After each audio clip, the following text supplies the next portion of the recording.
समर्थ. जय जय श्री स्वामी समर्थ.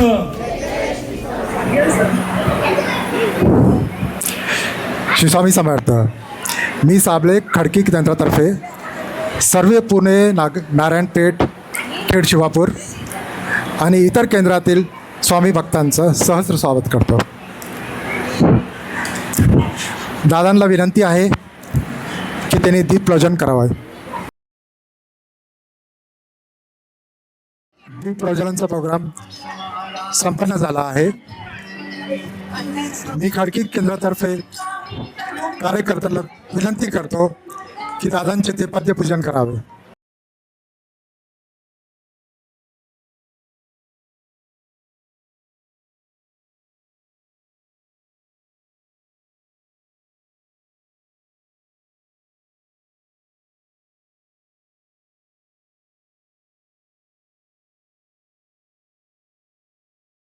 भक्त जयलक्ष्मी त्यांच्या पुढे आपल्यासमोर एक गीत सादर करत आहेत.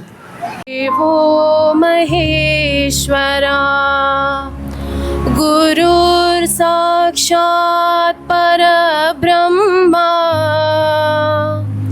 तस्मै श्री गुरवे नमः.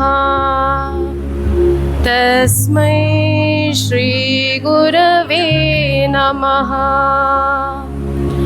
तस्मै श्री गुरवे नमः.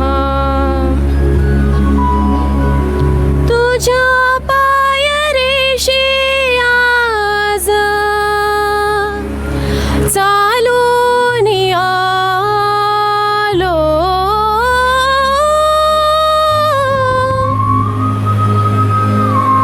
तुझ्या पायरेशी आज चालून आलो.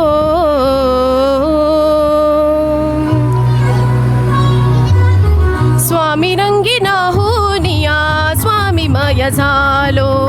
स्वामी रंगीना होनिया स्वामीमय झालो. तुझ्या पायरीशी आज चालून आलो. तुझ्या पायरीशी आज चालून आलो. स्वामी रंगीना होनिया स्वामीमय झालो. स्वामी रंगीना होनिया स्वामीमय झालो.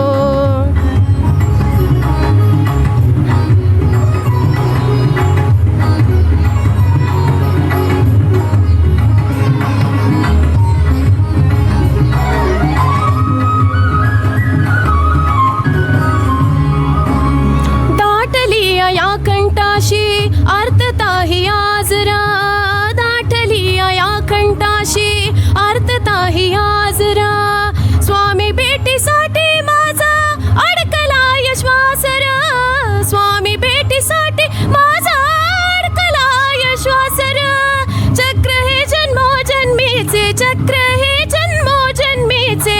चक्र हे जन्मोजन्मीचे. बेदाया निघालो.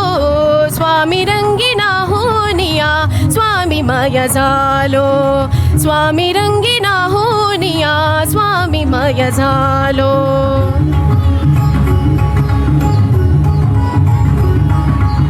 थँक्यू. गुरुवर्य दादासाहेब दादा महाराज दामले, आपली अनुमती असेल तर थोडा मंदिरा आणि दत्त पादुका संबंधित मी एक थोडी माहिती देतो. श्री गुरुदत्त पादुका मंदिर आणि दत्त पादुका याच्याबद्दल थोडी माहिती आपल्याला देत आहे. दत्त पादुका आपले दत्त पादुका जे आहेत हे स्वयंभू आहेत.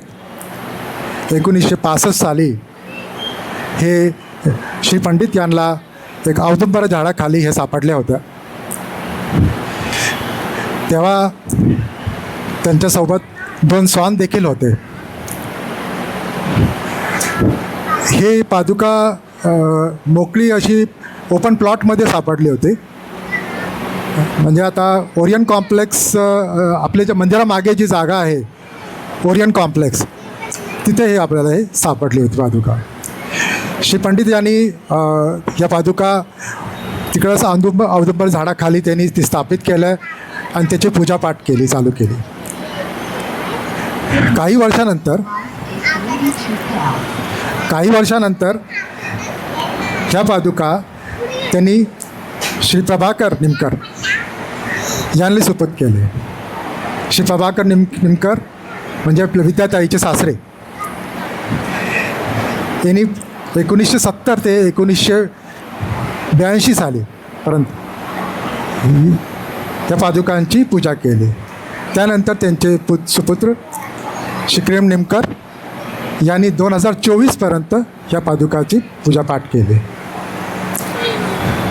मंदिराचं बद्दल सांगितलं तर 1979 साली हे मंदिराचं बांधकाम श्री रामनिवास बन्सल यांचे हस्ते झाले. राजासाहेब मेहंदी रत्ता, राकेश ओसवाल, विकास वाघमारे असे यांनी वेळोवेळी मंदिराची दुरुस्ती केली. आपले दत्त जन्म सोहळा आणि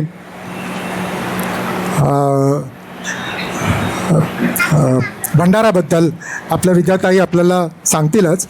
त्याच्या अगोदर माझी एक मनोगत आहे जी मी आपल्यासमोर प्रस्तुत करतो.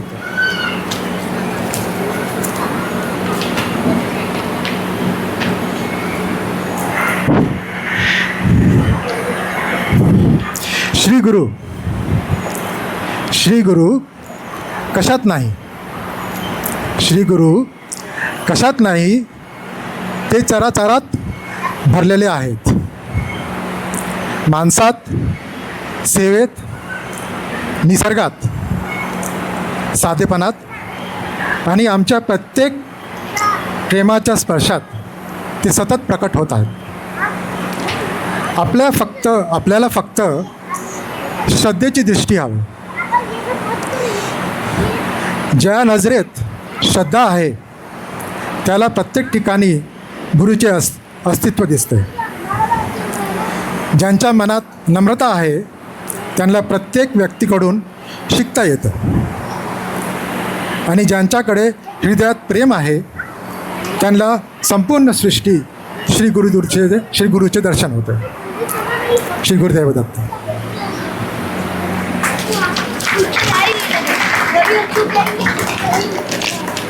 आदरणीय दादा, विनिता वहिनी आणि सगळे स्वामी भक्त, सगळ्यांचं स्वागत आणि सगळ्यांना आदरपूर्वक नमस्कार. आज खरं तर हा योग आला, हा कांचनमुळे आला. कारण कांचननी ज्यावेळेस पहिल्यांदा विचारलं होतं आमच्या दत्ताच्या देवळात, नाही येते उलटा नको आहे काय, दत्ताच्या देवळामध्ये ज्यावेळेस प्रथम स्वामी केंद्र सुरू करायचं होतं त्यावेळेस आम्हाला इतका म्हणजे आम्ही काही एवढा सहभाग घेतला नव्हता. परंतु माहिती नाही आता गेल्या वर्षी तिने आम्हाला विचारलं आणि आमच्या तोंडून सगळ्यांच्या पटकन आलं की नाही स्वामी इथे पाहिजेत. म्हणजे मला असं वाटतं की आधी स्वामी ज्या पोलीस मुख्यालयात होते तर जसं गुरु शिष्य म्हणा किंवा मायलेक म्हणा एकमेकांपासून दुरावत नाही, तसं स्वामींना दत्ताची ओढ असेल आणि दत्तांना वाटत असेल की स्वामी आपल्याकडे यावे, त्याच्यामुळे आम्ही लगेच होकार दिला आणि स्वामीची केंद्र आम्ही आमच्या दत्ताच्या मंदिरात सुरू केलं. पण असं मला सांगायला खूप आनंद होतो आहे की ज्या वेळेस आम्ही स्वामी केंद्र सुरू केलं त्याच्यानंतर खूपच असे मोठमोठे अनुभव आम्हाला यायला लागले आणि सगळ्यात मुख्य म्हणजे दादांचा इतक्या लवकर आमच्या मंदिरात यायचा योग आला याचा तर आम्हाला खूप आनंदच होतो आहे. दादांकडे सुद्धा जाण्याचा योग अगदी इतका लवकर आला आणि त्याच्यानंतर एक एक प्रचिती येत गेल्या. त्याच्यामुळे मला वाटतं की स्वामी म्हणा दत्त म्हणा सगळ्या इथे आहेतच आणि असंच सगळ्यांचं प्रेम, सगळ्यांचे आशीर्वाद लाभू दे आणि आमचं स्वामी केंद्र अजून मोठं होऊ दे. की त्यांनी खडकी स्वामी केंद्राबद्दल थोडी माहिती द्यावी. स्वामी ओम गुरुवर्यांना, आदरणीय दादा, ताई माऊली आणि सर्व स्वामी भक्तांचे खडकी केंद्राकडून मी सगळ्यांचे हार्दिक हार्दिक स्वागत करते. आजचा योग खूप आनंदाचा आहे खडकी केंद्रासाठी आणि माझ्या स्वतःसाठी पण. 4 वर्ष आपण ह्या दिवसाची वाट बघत होतो. 23 ऑगस्ट 2023ला आपण केंद्र सुरू केलं होतं खडकी पोलीस हेडक्वार्टरमध्ये. खूप मोठं चॅलेंज होतं ते हेडक्वार्टरमध्ये केंद्र सुरू करायचं. आणि त्यावेळेस आम्ही आशिषजी आणि आम्ही स्वतः जाऊन सरांना भेटलो होतो आणि त्यांनी केंद्रासाठी पण त्यांनी तयारी दाखवली होती की बाबा तुम्ही केंद्र सुरू करायचं म्हणून. मग सुरुवातीला केंद्राचा चांगला उत्साह झाला. वर्षभराचे आम्ही सगळे तिथं कार्यक्रम चांगले केले होते, पण हळूहळू तिथं संख्या कमी व्हायला लागली, जास्त व्हायला लागली केंद्राची. त्या मग थोडंसं तिथं महाराजांची परीक्षा सुरू झाली मग की आता केंद्रापासून पुढं काय करायचं, कसं चालायचं. संख्या कमी जास्त होत होती आणि परत जागेचं पण आलं अजून स्थलांतराचं. ती सरकारी जागा, सरकारी मंदिर असल्यामुळं जागेचं स्थलांतर आलं परत तिथं. मग जागेचं स्थलांतर कुठं करायचं, केंद्र कुठं स्थापन करायचं, जागा शोधत होतो आम्ही. आणि त्याच काळामध्ये नुकताच आपल्या नारायणपेठेमध्ये श्री लोणकर आले होते आणि त्यांनी सांगितलं की आपल्याकडं दत्त मंदिर आहे, आपण तिथं विचारू बघू निमकर काकूंना ते काय बोलते ते. आणि पहिल्याच शब्दामध्ये निमकर काकूंनी होकार दिला आपल्या केंद्रासाठी आणि आपलं केंद्र नवरात्रमध्ये तर स्थापन झालं. आणि केंद्र स्थापन करून 9 महिने पूर्ण झाले आणि 9 महिन्यामध्ये इतक्या लवकर योग येईल केंद्र स्थापन करायचा कधी वाटलं नव्हतं दादा. आणि छान योग आले. हे महाराजांनी घेतलेली परीक्षा सफल झाली, सगळी पूर्ण झाली. आता आपला सत्कार समारंभ आहे. मी विनंती करतो कल्पना ताईंना की पहिले आपण पुणेचे स्वामी भक्तांचा सत्कार करूया. श्री स्वामी समर्थ. या ठिकाणी आपल्या पुणे केंद्रातील काही ज्येष्ठ सेवेकऱ्यांचे सत्कार संपन्न होत आहेत. मी त्यांची नावं घेतो, कृपया त्यांनी स्टेजवर घेऊन आपला सत्कार स्वीकारायचा आहे. आपल्या केंद्राचे ज्येष्ठ सेवेकरी श्री विलास नांगरे काका, कृपया आपण स्टेजवर येऊन आपला सत्कार स्वीकारायचा आहे. सर्व भक्तांनी टाळ्यांनी त्यांचे स्वागत करूया. नांगरे काका अलीकडेच काही दिवसांपासून खडकी केंद्रात स्वतः जातीने लक्ष देत आहेत. खडकी केंद्राचा थोडासा इतिहास आपण कांचनताईच्या तोंडून आत्ता ऐकला. काहीच दिवसापूर्वी आपण हे ठिकाण बदललेलं आहे, त्यामुळे सर्व सेवेकरी नवीन आहेत. आपला परिवार एकच आहे, त्याच्यामुळं एक अपेक्षा अशी आहे की सर्वांनी सगळ्यांना समजून घ्यायचं. काही चुका होत आहेत तर थोड्याशा पदरात घालून घ्यायचे, हळूहळू त्यांची पण प्रॅक्टिस होईल. त्याच्यामुळं मी दादांना विनंती करतो नांगरे काकांचा त्यांनी यथोचित सत्कार करावा. काहीच दिवसांमध्ये नांगरे काकांनी खडकी केंद्रात येऊन स्वतः जातीनं लक्ष घालून आपल्या नारायणपेठेतल्या केंद्राप्रमाणे काही सूचना वगैरे त्यांना देऊन अतिशय मोलाचं असं मार्गदर्शन केलं आहे. पुढील सत्कार आहे आपल्या मंडळाचे अन्नछत्र प्रमुख आदरणीय श्री जोशी काका. त्यांनी कृपया स्टेजवर यायचं, आपला सत्कार स्वीकारायचा आहे. जोशी काकांसाठी जोरदार टाळ्या होऊ द्या.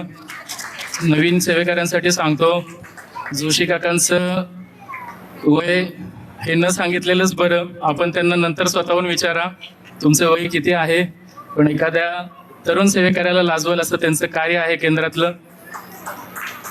त्याच्यामुळे मी दादांना विनंती करतो त्यांनी त्यांचा सत्कार करावा.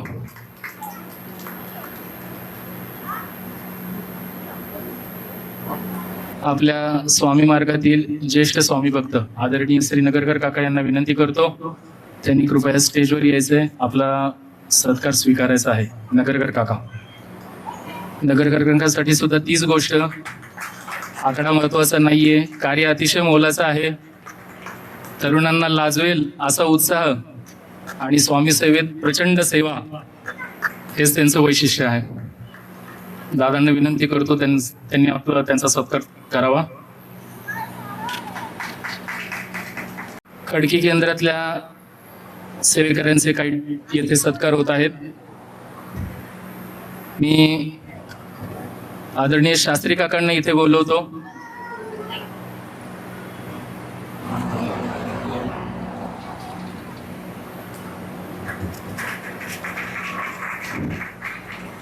खडकी केंद्रात काकांनी नुकतीच सेवा सुरू केलेली आहे. दादांना विनंती करतो त्यांनी त्यांचा सत्कार करायचा आहे. चौधरी यांना मी विनंती करतो आपणही स्टेजवर यायचं आहे, आपला सत्कार स्वीकारायचा आहे. आपल्या केंद्राचं जे मंदिर आहे दत्त पादुका मंदिर याचे पौरोहित्य चौधरी काका करतात. दादांना विनंती करतो त्यांनी त्यांचा सत्कार करायचा आहे. पुढील सत्कार श्री साबळे काका. तुम्ही द्या.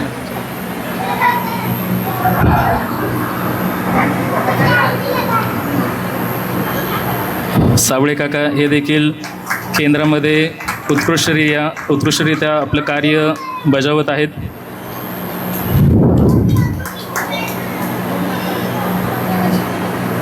श्री विजय हरिहरांना मी विनंती करतो त्यांनी आपला सत्कार स्वीकारायचा आहे. विजय हरिहर हे कांचनताईंचे यजमान आहेत.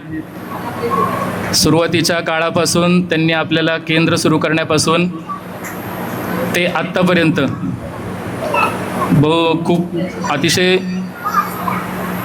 न सांगता कोणत्याही प्रसिद्धीच्या माध्यमात न येता आपलं कार्य करत राहिलेले आहेत. त्याच्याबद्दल खास सत्कार करण्यात येत आहे त्यांचा. कारण घरून जर साथ असेल तरच कांचनताई मला वाटते या गोष्टी करू शकतात. त्यासाठी त्यांची साथ महत्त्वाची आहे, त्यांची स्वामी सेवासुद्धा महत्त्वाची आहे. त्यासाठी त्यांचा हा खास सत्कार.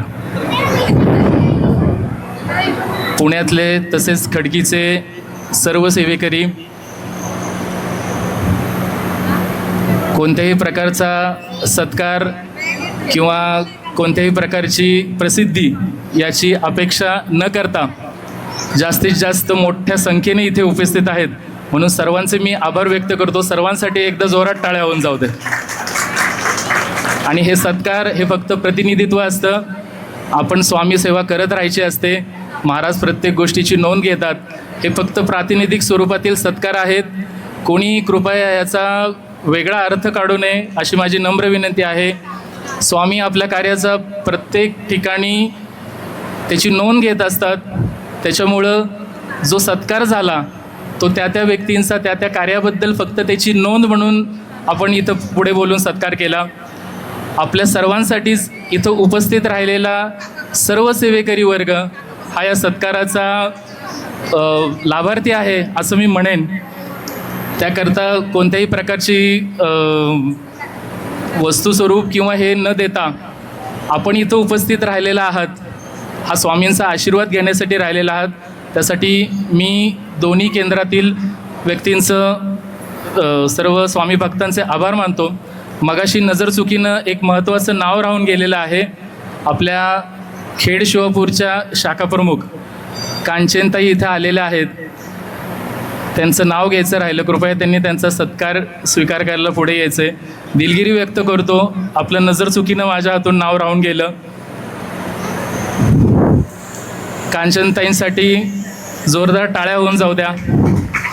आपण पाहिलेलं असेल ज्या ज्या केंद्रप्रमुखांवर जबाबदारी दादांनी टाकलेली आहे एक प्रकारची दूरदृष्टी ठेवून त्यांची वय किंवा हा आकडा हा फारसा महत्त्वाचा नाही. त्यांचं कार्य हे फार मोलाचं आहे.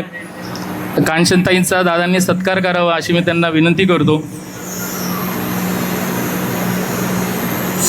आपण टाळ्या वाजवून त्याला साथ द्यावी.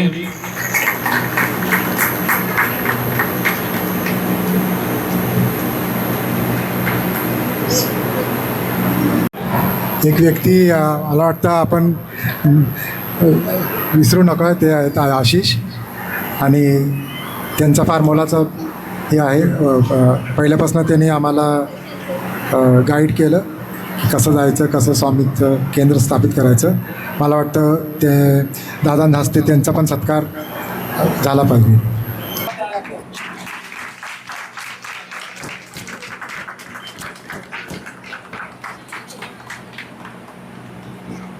आपल्या नारायणपेठ केंद्रातर्फे खडकी केंद्रातल्या नेमकर काकू यांचा सत्कार इथं आदरणीय दादा करत आहेत.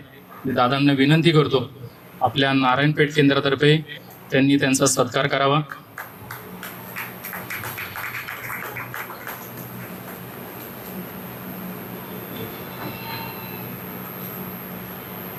एकदा जोरात टाळ्या नेमकर काकूंसाठी. केवळ त्यांच्या परवानगीमुळे आपलं केंद्र खडकीमध्ये होऊ शकलं. केंद्राचं जे आपण स्थलांतर केलं ते ज्या मंदिरात आपण स्थलांतर आता केलेलं आहे हे काकूंचं मंदिर आहे. त्याच्यामुळं त्यांचं मोलाचं योगदान आपल्याला लाभलेलं आहे. पुढचा सत्कार अर्थात खडकी केंद्र प्रमुख कांचनताई हरिहर यांना मी विनंती करतो त्यांनी आपला सत्कार स्वीकारायचा आहे.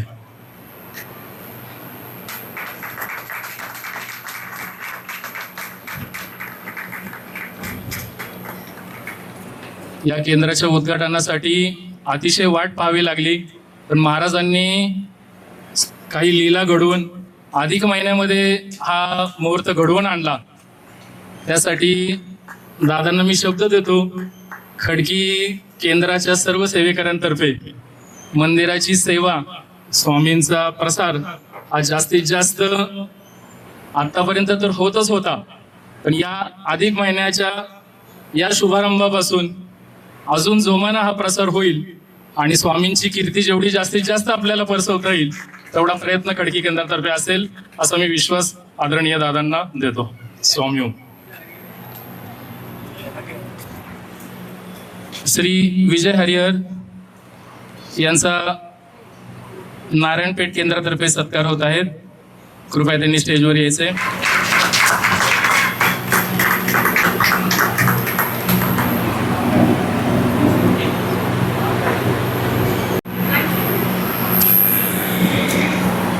पूजाताई लोखंडे जर इथं असतील तर कृपया त्यांनी आपला सत्कार स्वीकारायचा आहे. आज आपल्याला आपल्या एंट्रन्सपासून स्टेजपर्यंत जे सगळे फुलांचं डेकोरेशन दिसत आहे खडकीचे सेवेकरी आणि त्यांच्या मार्गदर्शनाने ते झालेलं आहे. तर कृपया मी त्यांना विनंती करतो त्यांनी त्यांचा सत्कार स्वीकारायचा आहे. पूजा लोखंडे आहेत का इथे?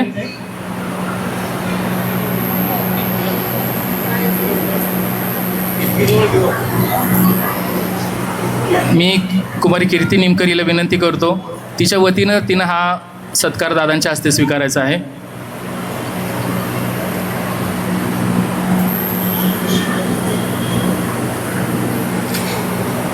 जोरदार टाळ्या होऊन जाऊ द्या.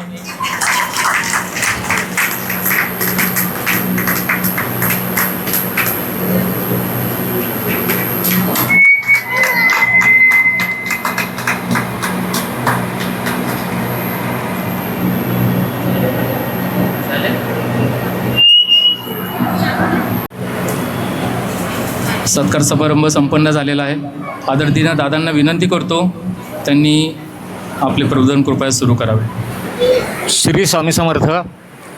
आपण सामुदायिक जपाने सुरुवात करू. इच्छित दाता सकल कार्य सिद्ध करता सकल दुःख हरता श्री स्वामी समर्थ नमो नमः स्वाहा. इच्छित दाता सकल कार्य सिद्ध करता सकल दुःख हरता श्री स्वामी समर्थ नमो नमः स्वाहा. इच्छित दाता सकल कार्य सिद्ध करता सकल दुःख हरता श्री स्वामी समर्थ नमो नमः स्वाहा. इच्छित दाता सकल कार्य सिद्ध करता सकल दुःख हरता श्री स्वामी समर्थ नमो नमः स्वाहा. इच्छित दाता सकल कार्य सिद्ध करता सकल दुःख हरता श्री स्वामी समर्थ नमो नमः स्वाहा. इच्छित दाता सकल कार्य सिद्ध करता सकल दुःख हरता श्री स्वामी समर्थ नमो नमः स्वाहा. इच्छित दाता सकल कार्य सिद्ध करता सकल दुःख हरता श्री स्वामी समर्थ नमो नमः स्वाहा. इच्छित दाता सकल कार्य सिद्ध करता सकल दुःख हरता श्री स्वामी समर्थ नमो नमः स्वाहा. इच्छित दाता सकल कार्य सिद्ध करता सकल दुःख हरता श्री स्वामी समर्थ नमो नमः स्वाहा इच्छित दाता सकल कार्य सिद्ध करता सकल दुःख हरता श्री स्वामी समर्थ नमो नमः स्वाहा इच्छित दाता सकल कार्य सिद्ध करता सकल दुःख हरता श्री स्वामी समर्थ नमो नमः स्वाहा इच्छित दाता सकल कार्य सिद्ध करता सकल दुःख हरता श्री स्वामी समर्थ नमो नमः स्वाहा इच्छित दाता सकल कार्य सिद्ध करता सकल दुःख हरता श्री स्वामी समर्थ नमो नमः स्वाहा इच्छित दाता सकल कार्य सिद्ध करता सकल दुःख हरता श्री स्वामी समर्थ नमो नमः स्वाहा इच्छित दाता सकल कार्य सिद्ध करता सकल दुःख हरता श्री स्वामी समर्थ नमो नमः स्वाहा इच्छित दाता सकल कार्य सिद्ध करता सकल दुःख हरता श्री स्वामी समर्थ नमो नमः स्वाहा. मंडळ 1993 साली स्थापन झालं आणि तेव्हापासून माझ्याबरोबर असलेले 2 माझे मित्र, माझे सहकारी, स्वामी भक्त श्रीयुत प्रफुल्ल कुलकर्णी आणि श्रीयुत प्रदीप देशपांडे यांना मी पुढे इथे स्टेजपाशी आमंत्रित करतो. आम्ही द्यायचं म्हणजे कसं श्रीयुत प्रफुल्ल कुलकर्णी तिकडे तोंड आणि श्रीयुत प्रदीप देशपांडे.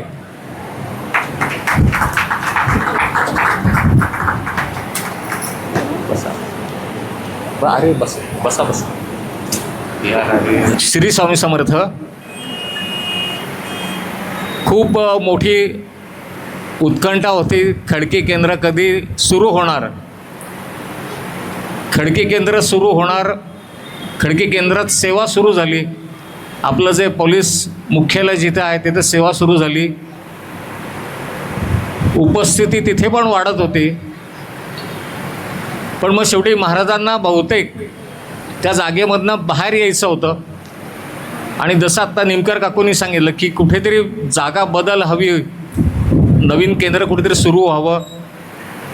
कांचनताईंनी त्यांना विचारायला त्या दत्त मंदिरात सेवा सुरू व्हायला आणि सेवा सुरू झाल्यानंतर सुद्धा परत अधिकृत उद्घाटन व्हायला पाहिजे हे सगळ्यांचं म्हणणं होतं. आणि गेली 3 वर्ष आपल्याला जी तारीख मिळत नव्हती महाराजांच्याकडनं, ती तारीख मिळाली आणि ती तारीख होती 6 जून 2026. 6 आकडा आला, 6/6/26. आठवड्यातला वारही 6वा आला. वेळसुद्धा संध्याकाळी 6 वाजता आपण इथे आलो. आणि श्री स्वामी समर्थ हा जपसुद्धा 6 अक्षरी आहे. आणि कुठला मुहूर्त बघायला नको, आज महत्त्वाचा एक दिवस आणखीन होता, शिवराज्याभिषेक दिन. हा कायमस्वरूपी आपल्या लक्षात राहणारा आहे. कारण शिवराज्याभिषेक दिन हा दरवर्षी मोठ्या धूमधडाक्यात साजरा होतो. आपला खडकी केंद्राचा वर्धापन दिनसुद्धा असा धूमधडाक्यात साजरा होईल. कोणाला लक्षात ठेवायचं नाही, शिवराज्याभिषेक आला की खडकी केंद्र वर्धापन दिन आलं, हे आता नित्य नियम त्याचा होऊन जाणार आहे. ते कुठलीही गोष्ट सुरू करायला सोपी असती फार. आपण जेव्हा बाहेर बघतो, आत्ता बाजारामध्ये अनेक दुकानं नवीन सुरू होतात, नवीन हॉटेल सुरू होतात, एखाद दुसऱ्या महिन्यात ती बंदही होतात. आपल्या ह्या मार्गाचं असं आहे, स्वामी मार्ग जो आहे, स्वामी मार्गामध्ये येणं सोपं आहे. आमच्या गुरूंनी सांगितलं होतं की ह्या मार्गामध्ये येणं सोपं आहे. बरेचसे लोक बघतात, ह्याला अनुभव आला आपण पण असं करू, त्याला अनुभव आला आपण तसं करू.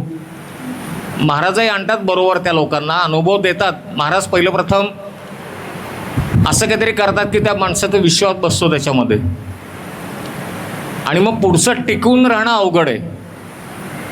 बाहेर पडणं तर खूपच सोपं आहे. जेवढी लोक आतमध्ये आलेली असतात, जेवढं आपण आता केंद्र सुरू झालेलं आहे म्हटल्यानंतर नवीन नवीन लोक फार उत्साहाने इथे येतील, उत्साहाने अनेक सेवांमधनं भाग घेतील. आपण विनंती अशी करायची स्वामींना की हा जो मार्गात तुम्ही आता आणलेला आहे, या मार्गामध्ये आम्हाला तुम्ही टिकवून ठेवा. त्याच्याकरता महाराजांचे चरण कधी सोडायचे नाहीत. स्वामी समर्थ हा जो आपल्या मनामध्ये जो जागृत झालेला जो शब्द आहे, जो मंत्र आहे, त्या मंत्राला कधी विसरायचं नाही. आणि हेच पाय आपल्याला घट्ट धरून ठेवायचे आहेत, कारण ह्या कलियुगामध्ये महाराजच फक्त तारणार आहेत. श्री स्वामी समर्थ या शब्दामध्येच सगळं आलं. जे काहीही करायला समर्थ आहेत, ज्यांच्याकरता अशक्य असं काय नाही, इम्पॉसिबल हे असं काय नाही, जे आहे ते सगळं शक्यच. अतर्क्य अवधूत हे स्मर्तृगामी, अशक्य ही शक्य करून देतील स्वामी. म्हणजे आपल्या मनाच्याही कल्पनेच्या पलीकडं, विज्ञानाच्याही पलीकडं जे आहे ते म्हणजे श्री स्वामी. स्मर्तृगामी, आपण फक्त जर का स्मरण केलं त्यांचं तर आपल्या मदतीला येणारे ते म्हणजे स्वामी. कुठल्याही संकटामध्ये आपण जर का नाव घेतलं, त्या संकटाला पर्याय कुठेतरी उभा राहतो, त्या संकटात मदत करणारा आपल्याला कोणीतरी उभा राहतो, ते म्हणजे स्वामी. आपल्याला काय महाराज स्वतः येऊन असं समोर उभं राहून आपलं संकट ते दूर करत नाहीत. कोणाला तरी बुद्धी देतात, जा तिथं अमुक अमुक एक तिथं मदतीला त्याच्या जा. तो जो येणार असतो ते म्हणजे स्वामी. आपण काय काळ असं म्हणतो की महाराज आपल्याला कधी दिसणार, महाराज आपल्याला कधी मदत करणार, महाराज मला कधी दृष्टांत देणार. आपण जो दिवसाचा, संपूर्ण दिवसाचा आपण विचार केला रात्री झोपताना, जे आपण धड दाखवत आहोत, जो आपण श्वास घेतला दिवसभरात, ते म्हणजे स्वामी. आपल्याला दिवसभर त्यांनी कुठलाही त्रास होऊन दिला नाही. आपली तब्येत धडधकट राहिलेली आहे, आपले हातपाय धडधकट आहेत, ही म्हणजे स्वामी कृपा. स्वामी कृपा म्हणजे वेगळं काय पाहिजे आपल्याला. आपण जर का बाहेर बघितलं, जगामध्ये कितीतरी लोक आहेत, अपंग आहेत, कोणी अंध आहेत. अशा लोकांपेक्षा आपण 2 घास आपल्या घरी आपण खातोय, आपल्या डोक्यावर छप्पर आहे, पुरेसे कपडे आहेत, ही स्वामी कृपा. आणि स्वामी मार्गात आल्यानंतर मागणाऱ्या लोकांचं तर फार असतं.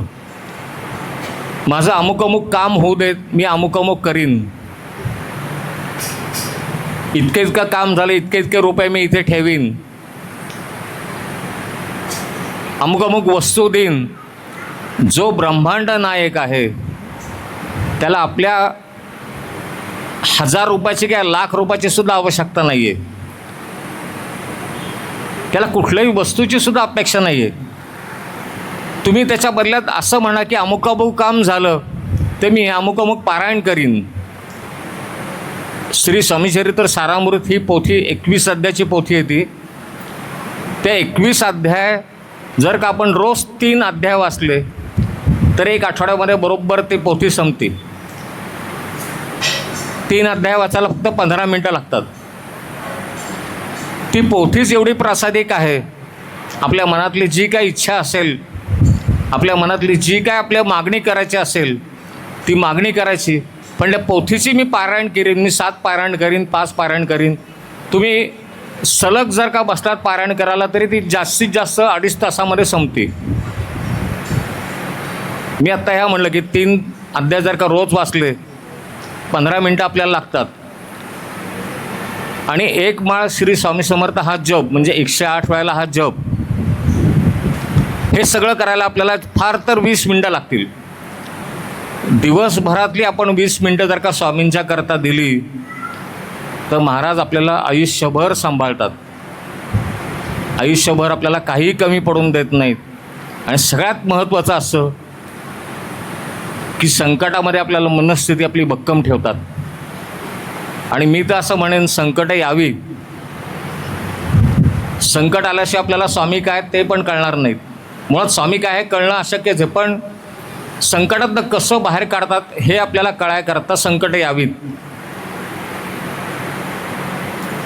बरेच वेळा मला असं विचारतात लोक की आम्ही इतकं केलं, मी गुरुचरित्राची 10 पारायण केली, स्वामी चरित्राची 20 पारायण केली, मी रोज स्वामींना अभिषेक करतो, मी अमुक करतो, मी तमुक करतो. बरेच वेळा असं होतं, माझ्यावर संकट का आलं,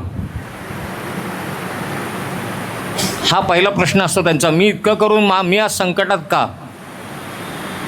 एक सोपं सांगतो फक्त कारण काय असतं ते. आपल्या मुलांना आपण शाळेमध्ये घालतो, शाळेमध्ये घातल्यानंतर पहिले 1-2 वर्षानंतर पहिलीपासून 2रीपासून 3रीपासून त्यांची परीक्षा घेतली जाते. त्या मुलांची परीक्षा घेतली जाते. ज्या मुलाला शाळेतच घातलं नाही त्या मुलाची परीक्षाच होणार नाही. आपण स्वामींच्या शाळेमध्ये आलो आहोत म्हटल्यानंतर महाराज परीक्षा घेणार ना आपली. संकट म्हणजे काय असं, स्वामींनी घेतलेली परीक्षा असते ही, की तुझा किती विश्वास आहे, तू माझ्यावर किती विश्वास ठेवतोस. आणि असं होतं सुरुवातीला. महाराजांची गंमत बघा, जेव्हा आपण नवीन मार्गामध्ये येतो, एखादा गरीब असेल, आर्थिकदृष्ट्या खूप तो कमकुवत असेल, महाराज त्याला द्यायला सुरुवात करतात. पहिलं त्याचा एकदा विश्वास बसायला सुरुवात करतात, त्याला भरपूर देतील, काही ना काहीतरी करून त्याला त्या आर्थिक समस्येतनं बाहेरही काढतील. ते आपल्यासारख्याला तर काही अशा अनेक गोष्टींना महाराज बाहेर काढतात. आपल्याला एकदा कळलं की बाबा हा आपण स्वामी मार्गात आता स्थिर होतोय, मग आपल्याला ते उचलतात आणि संकटाच्या पुढं एक नेऊन टाकायला सुरुवात करतात, की आपल्या पुढं संकट आणायला ते सुरुवात करतात ते. आणि मग ती परीक्षा सुरू होती आपली, की स्वामींच्या चरणी किती विश्वास आहे. माझ्यावर अमुक एक संकट आलं, माझं कामच झालं नाही, मला नोकरी मिळालीच नाही, असं म्हणून स्वामी सेवा बंद करणारी अनेक लोक आहेत. कुठलंही काम, माझं काम झालं नाही आहे, स्वामींनी माझ्याकरता काहीच केलं नाही, मी तरुण असताना माझं अजून लग्न व्हायचं आहे, महाराज काहीच करत नाहीत, की सगळं झालं आहे, माझी आईच गेली, मला आई अजून हवी होती, माझी आई वारली, मी आता काय करू, स्वामींनी असं का केलं. रागच स्वामींच्यावरती. अरे आई गेली, त्याच्यात स्वामींनी काय केलं. ज्या माणसाचा जन्म झालेला आहे तो जाणार, हे ज्ञानेश्वरांनी सुद्धा सांगितलेलं आहे. जे जे वर्धमान आहे त्याचा विनाश होणार आहे, हे आपण मनात का नाही पक्क धरत. कुठलीही गोष्ट विनाकारण होत नाही. निसर्गामध्ये स्वामींनी कधी हस्तक्षेप केला नाही आहे. आपल्या मंदिरामध्ये पूर्वी एक युवा सेवेकरी यायचा, बरंचसं तिथे बसून जप बीप करायचा, स्वामींची काय असेल आपल्या अन्नछत्रामध्ये सेवा करायचा. एकदा त्यांनी नवीन मोटरसायकल घेतली. नवीन मोटरसायकल घेऊन आपल्या मंदिरामध्ये आला. 1 महिना झाला असेल गाडी घेऊन. 1 महिना झाल्यानंतर तो म्हणला मी आता गावाला जाणार आहे. मी त्याला मंदिरात नव्हतो, स्वामींच्या समोर त्यांनी बसला, स्वामींना प्रार्थना केली, मी निघालो आहे. आता ही गोष्ट त्यांनीच मला सांगितली नंतर, की मला स्वामींच्याकडनं नकार आला, जाऊ नको. खूप जण असं सांगतात, आम्हाला स्वामींचे संकेत येतात,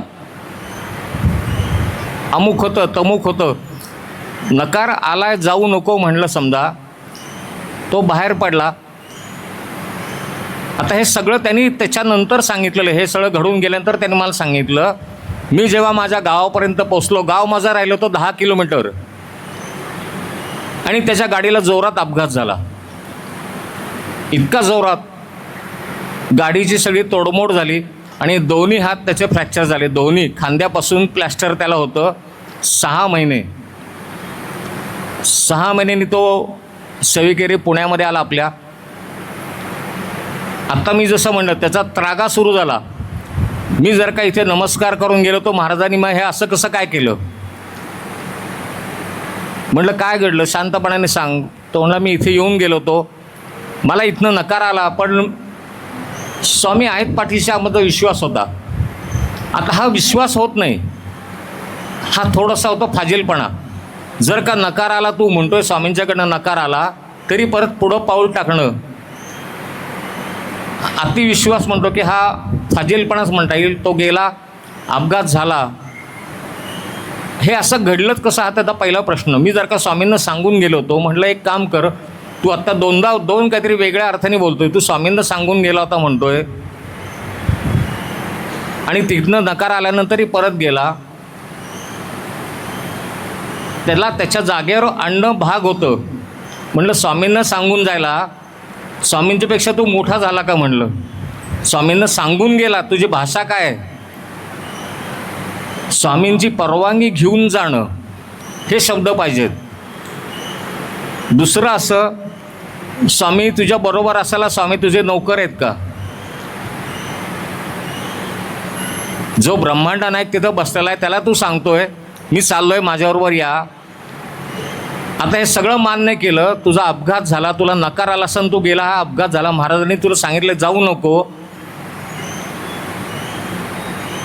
मग महाराजांनी तुला एवढ्यावर वाचवलंय, तुझा जो अपघात जीव घेणं असेल, तुझा मृत्यू असेल, हे समज. तिथं तुला 2 हात तुझ्या प्लॅस्टरमध्ये आले, एवढं तुझं भाग्य समज की आपण एवढ्यावरच आपल्याला निभावलं गेलेलं आहे. संकट जे आहे, आपण अशी एक मनामध्ये अशी कल्पना करायची की ह्याच्यापेक्षा भयानक काहीतरी घडलं असतं.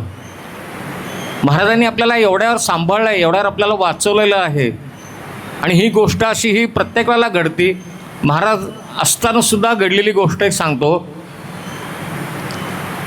ठाण्याला एक लक्ष्मण कोळी नावाचा एक ग्रहस्थ राहायचा. तो अक्कलकोटला बऱ्याच वेळेला यायचा.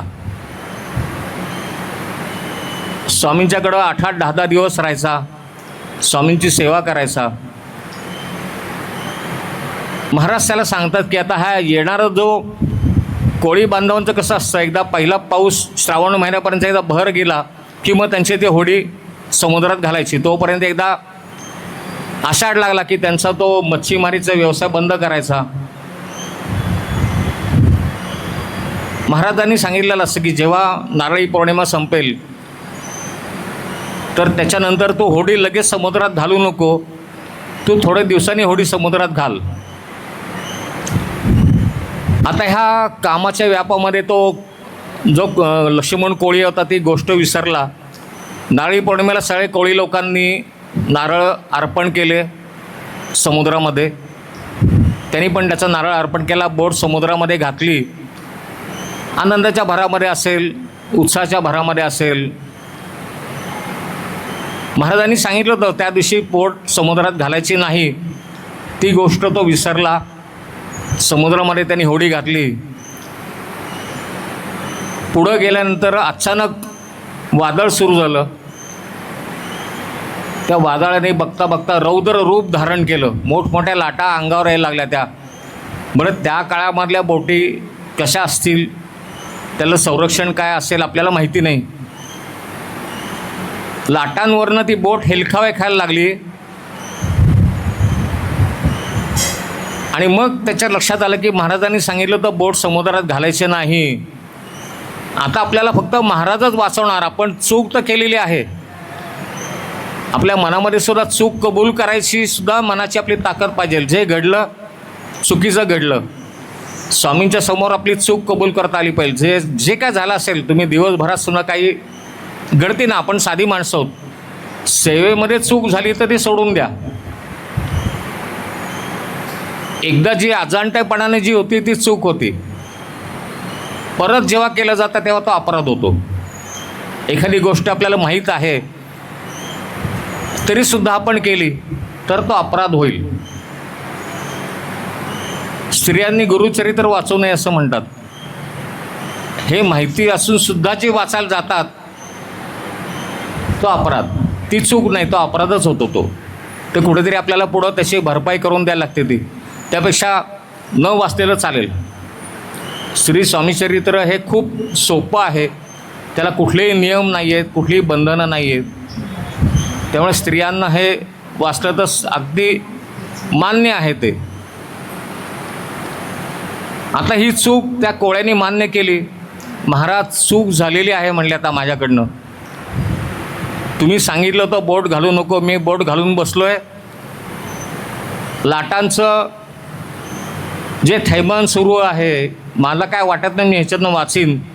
फक्त एकच शक्यता आहे, तुम्ही जर का मला हात दिला, तुम्ही जर का माझी बोट बाहेर काढली तर मी ह्याच्यातनं वाचीन.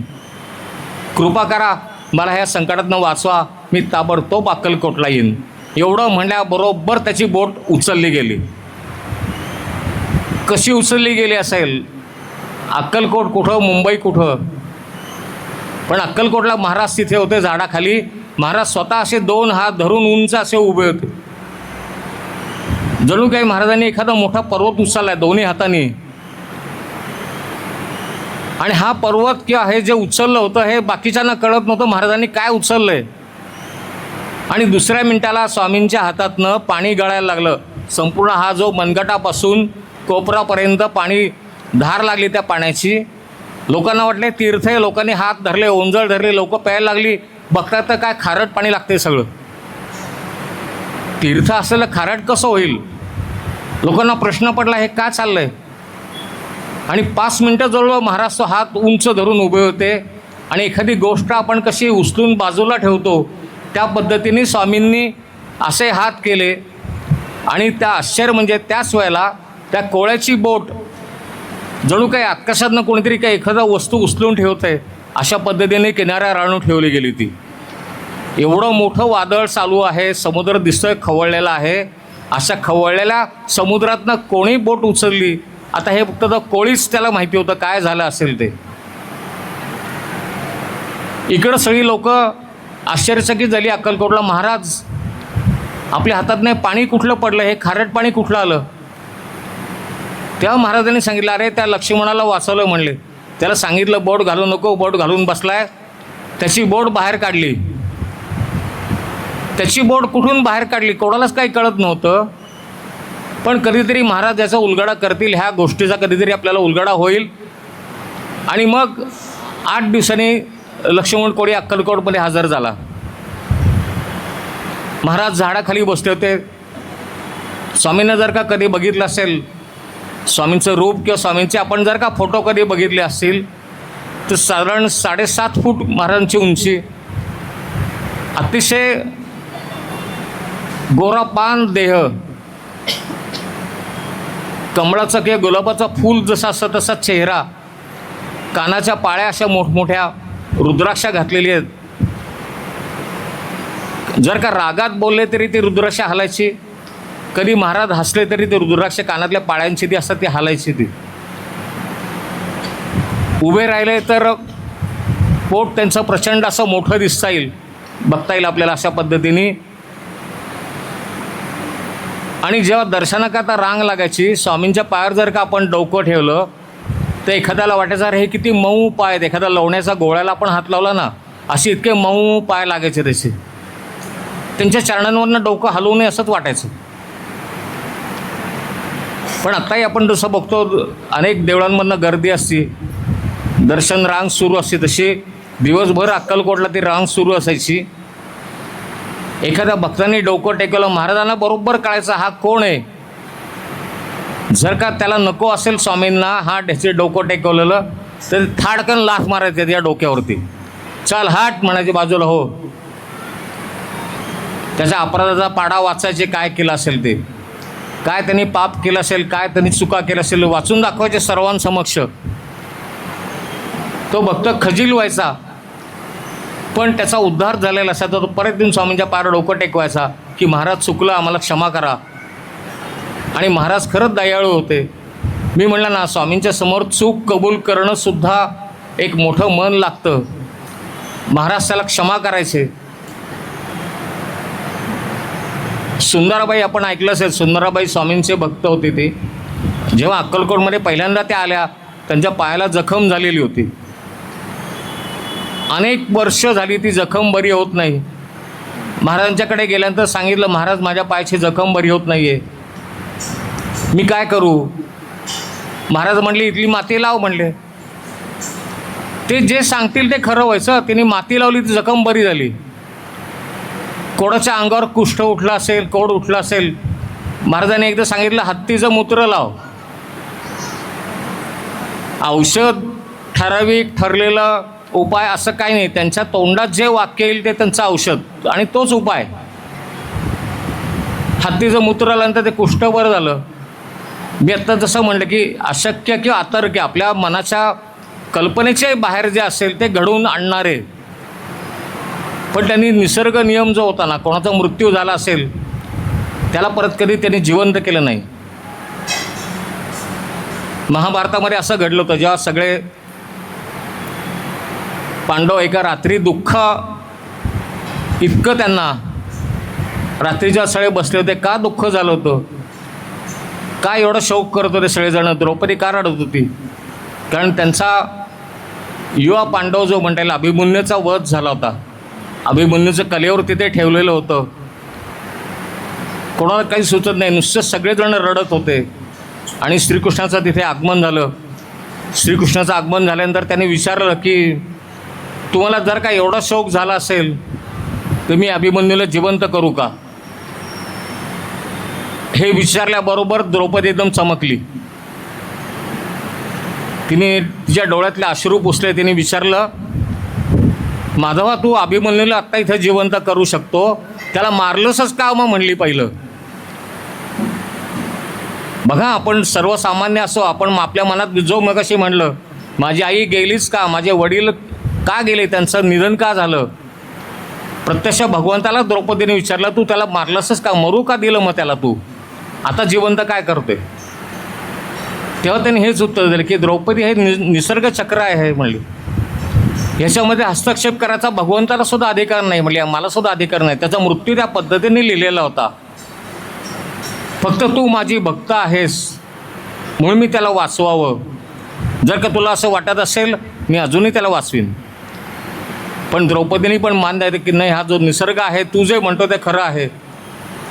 महाराजांनी कधीच कोणाचं असं एखाद दुसरा अपवाद जर का सोडला, हां मृत्यू टाळला आहे, पण जो अपमृत्यू असतो तो स्वीकारायला लागतो.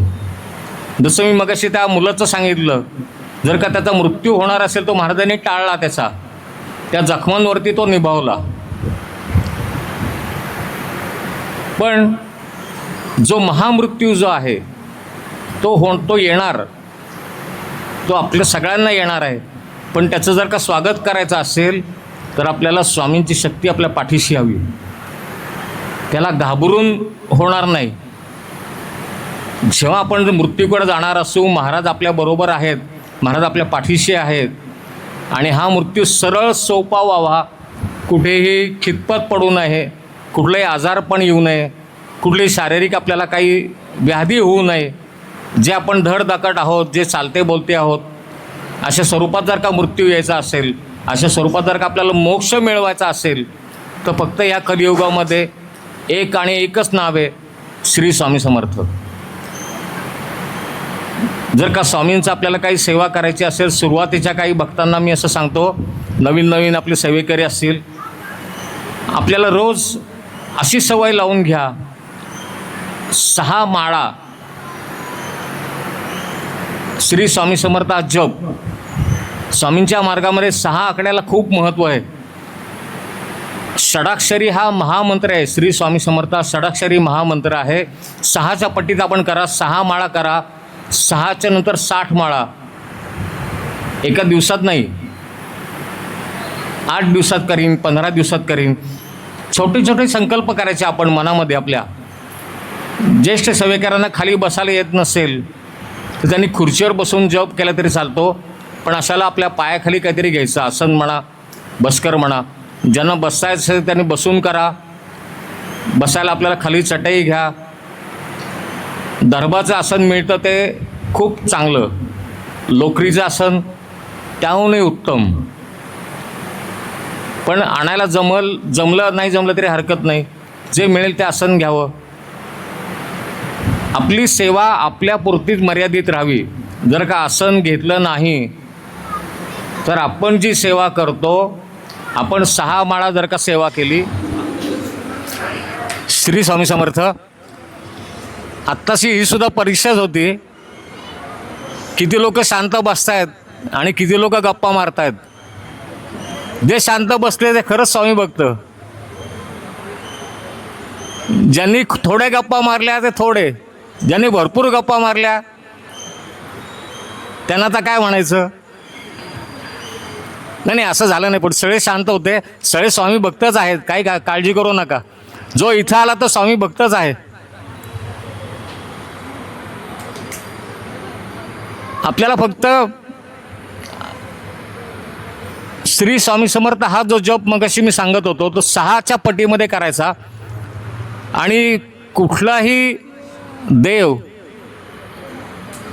आणि त्याचे मंत्र हे वेगळे. फक्त स्वामींचंच असं आहे की त्यांचं नाव पण तेच आहे आणि मंत्र पण तोच आहे. आणि जर का आपल्याला लवकर काही एखादं फळ प्राप्त करायचं असेल तर हा अतिशय सोपा मंत्र आहे. ह्याच्यामध्ये कुठलंही कर्मकांड नाही. या मार्गामध्ये होमच करा, इतके पारायणच करा असं काही नाही. जे ज्याला जसं जमेल तशी त्यांनी सेवा जर का वेळ पाळून केली तर आणखीन चांगलं. नाही जमलं, बरीचशी लोक आता काही रात्र पाळीला जातात, काही सकाळी लवकर उठून जातात. ज्याला जसं जमेल तशी त्यांनी सेवा करावी. फक्त मनोभावे जर का केली तर महाराज नक्कीच आपल्या पाठीशी उभे राहतात. कुठल्याही प्रकारे आपल्याला जसं जमेल आपल्या मनाच्या की आपल्या शरीराच्या आवाक्याच्या बाहेर जाऊन कुठला संकल्प करू नका.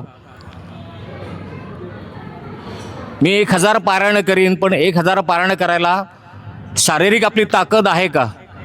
आपण बसू शकू का 1000 पारायण करायचे असतील? एका महिन्यात नाही, पण एका वर्षात जरी झाली, एका वर्षात सुद्धा होणार नाहीत. कारण 365 दिवस त्याच्यामध्ये आपण किती काम कसं करणार आणि पारायण कधी करणार. आणि बरेच वेळेला असं होतं की नुसती मग बोटं फिरवली जातात किंवा भरा भरा भरा वाचलं जातं. मी आत्तासुद्धा सांगतो 6 माळी जर का करायची असतील तर 6 माळा करताना सुरुवातीला पहिली माळ अगदी शांतपणाने होती, दुसरी तिसरी झाली की मग आपल्या भरा भरा भरा आपण ओढायला लागतो. ते कामाला जायची घड्याळाकडे बघतो 8 वाजलेत, कामाला जायची वेळ झाली, जेवढं भराभरा करते तेवढं करू. मग अशाला नाही जमलं समजा तर ठीक आहे, तुम्ही रात्री करा, जेवण झाल्यानंतर करा, शांतपणाने बसा. 10च्या जे 15 मिनटं लागू देत, पण त्या 6 माळा अगदी व्यवस्थितच होऊ देत. स्वामींचं दर्शन घ्या पहिलं. स्वामींच्या दर्शनाची सुद्धा एक पद्धत असते. स्वामींच्या चेहऱ्याकडं कधी एकदम बघू नका. सुरुवात करताना स्वामींच्या पायाकडनं सुरुवात करायची, नजर आपली चरणांकडं. आपण इतके लीन पाहिजे की त्या ब्रह्मांड नायक जो आहे, जो परब्रह्म आहे, त्याचे पहिले आपण चरण बघितले पाहिजेत, त्या चरणांशी आपण लीन झालं पाहिजे. आणि मग हळूहळू आपली नजर आपण वर वर घ्यायची आणि मग स्वामींचा चेहरा. आणि मग बरेच वेळा आपण लोक म्हणतात की स्वामींचा चेहरा खूप रागीट वाटतो, स्वामींचे डोळे खूप रागीट वाटतात. पण जर का आपण आपली सेवा वाढवली तर असं आपल्याला जाणवेल की स्वामींचे डोळे रागीट नाही आहेत, ते प्रेमळ आहेत. आपल्या भक्तांवर ते खूप प्रेम करतात. गाईचे डोळे, मला नेहमी एक तुलना मी नेहमी करतो की गाईचे डोळे कसे आहेत. आपण जर का बघा, गाय आपण बघितली असेल रस्त्याने, नमस्कार केला असेल, गाईला सुद्धा नमस्कार करण्याची एक पद्धत आहे. गाईच्या डोक्याला किंवा पायाला हात न लावता तुम्ही गाईच्या पाठीवर हात ठेवून नमस्कार करा. कधी पण बघा तुम्ही, गाय दिसली, गाईच्या पाठीला हात लावा, आपला पूर्ण हात त्या पाठीवर टेकवा, अशा पद्धतीने नमस्कार करा. आपल्या मनातली जी काय असेल एखादी इच्छा तुम्ही मागा. आता अधिक महिना सुरू आहे, आपल्या मनातली एखादी इच्छा तुम्ही व्यक्त करा, गाईच्या पाठीवर असा हात ठेवा, नमस्कार करा. तसे गाईचे डोळे तुम्ही बघा कसे असतात, खूप पाणीदार, त्याच्यामध्ये खूप ममता आहे, खूप प्रेम आहे. आणि मग आपण स्वामींचे जर का डोळे बघितले तर तुम्ही कधी बघा, बरोबर ती ममता, ते प्रेम, तीच करुणा स्वामींच्या डोळ्यात दिसते. सुरुवातीला बघितल्यानंतर नक्कीच वाटतं रागीट डोळे आहेत, महाराज रागीट आहेत. महाराज रागीटही होते, कमी बोलायचे, शिव्या अधिक द्यायचे, हातातली जी वस्तू असेल ते फेकून मारायचे. पण काही स्वामी भक्तांना तोही प्रसाद वाटायचा. केजला एक स्वामींचं मठ आहे, त्या मठामध्ये नानासाहेब देशपांडे म्हणून ज्यांनी तो मठ बांधला ते नानासाहेब देशपांडे महाराज जेव्हा अक्कलकोटला होते, महाराज केज ह्या गावातनं अक्कलकोटला यायचे नानासाहेब, त्यांचं दर्शन घ्यायचे आणि बऱ्याच वेळेला ते धान्य घेऊन यायचे, भरपूर धान्य आणायचे. 10-10, 15-15 बैलगाड्या भरून धान्य अक्कलकोटला यायचं. आणि केजला मठ स्थापन करताना महाराजांनी काहीतरी वस्तू द्याव्यात म्हणून ते ज्या विनंती करतात स्वामींना, तर तिथे एक मोठा दगड पडलेला असतो. तर स्वामींची मी म्हटलं उंची 7.5 फूट उंची, हात गुडघ्यापच्याही खाली आलेले हात त्यांचे पंजे पण मोठे होते. मोठा दगड आपण 2 हातात धरू शकणार नाही असा त्यांनी तो दगड एका हातात धरून त्या नानासाहेबांना मारला. तो दगड स्वामींनी दगड मारला म्हणून ते रागवले नाहीत, तो दगडच त्यांनी उचलला. हा प्रसाद आहे म्हणले आपल्याला, हा आणखीन काहीतरी वस्तू द्या. स्वामींनी त्यांच्या पायातले शेवटी जोडे काढून त्यांना मारले, ते जोडे त्यांनी उचलले. चला आपल्याला प्रसाद आज भरपूर मिळतोय. ते दोन्ही घेऊन स्वामींच्या समोर वाकले, तर स्वामींच्याकडे हातामध्ये एक दंड होता, तो दंडाने त्यांनी त्यांच्या पाठीवर वार केला. तरी सुद्धा चालेल म्हणले, हे पण मला द्या. अशा वस्तू ज्या स्वामींनी त्यांना मारलं त्या वस्तू त्यांनी घेतल्या, त्या प्रसाद म्हणून आज केजच्या मठामध्ये अजूनही जतन केले आहेत. अंबेजोगाई गाव आपल्याला माहिती असेल, अंबेजोगाईच्या अलीकडे केज आणि स्वामी असताना जे काही मठ झालेले त्याच्यातला खूप मोठा मठ आहे स्वामींचं. अक्कलकोटचं जर का मंदिर आपण बघितलं, समाधी मंदिर, तर त्याची जशी रचना आहे दगडी, तशी ती दगडी बांधकाम केजच्या मठामध्ये, आणि त्या केजच्या मठात त्या वस्तू अजूनही आहेत. भाऊसाहेब देशपांडे म्हणून त्यांचे पूर्वीच्या जे वंशज आहेत ते नानासाहेबांचे, त्या वस्तूला अजूनही जतन केल्या आहेत. आणि जवळजवळ 125 वर्ष त्या वस्तू त्या गाभाऱ्यामध्ये होत्या. आपल्या मठात, आपल्या मंदिरामध्ये गुरुवारी अण्णांच्या विनंतीवरून आम्ही तिथे गेलो होतो केजला, आणि त्या वस्तू आणाव्यात असं आम्ही त्यांना सांगितलं होतं. पण इतके वर्ष या वस्तू या मठामध्ये आहेत, आम्ही या मठाच्या बाहेर, या गाभाऱ्याच्या बाहेर आणणार नाही. पण शेवटी गुरूंची शक्ती कशी असती, परत गुरूंचंच नाव घेतलं, स्वामींचं नाव घेतलं, त्यांना 10 वेळा परत विनंती केली, आणि मग भाऊसाहेब तयार झाले. त्या वस्तू आपल्याला पुण्यामध्ये आणल्या गेल्या. 125 वर्षानंतर त्या गाभाऱ्याच्या बाहेर आल्या. गुरूंची शक्ती पाठीशी असणं खूप महत्त्वाचं आहे. गुरु काय सांगतात त्याला कधीही आपण आव्हान द्यायचं नाही. हे असं गुरूंनी सांगितलेलं आहे, मग का सांगितलं, तुम्ही असं का सांगितलं, तुम्ही हे का नाही करू नको म्हणून का सांगताय, हे कधी गुरूंना विचारायचं नाही. कारण काय होणार आहे हे त्यांना माहिती असतं.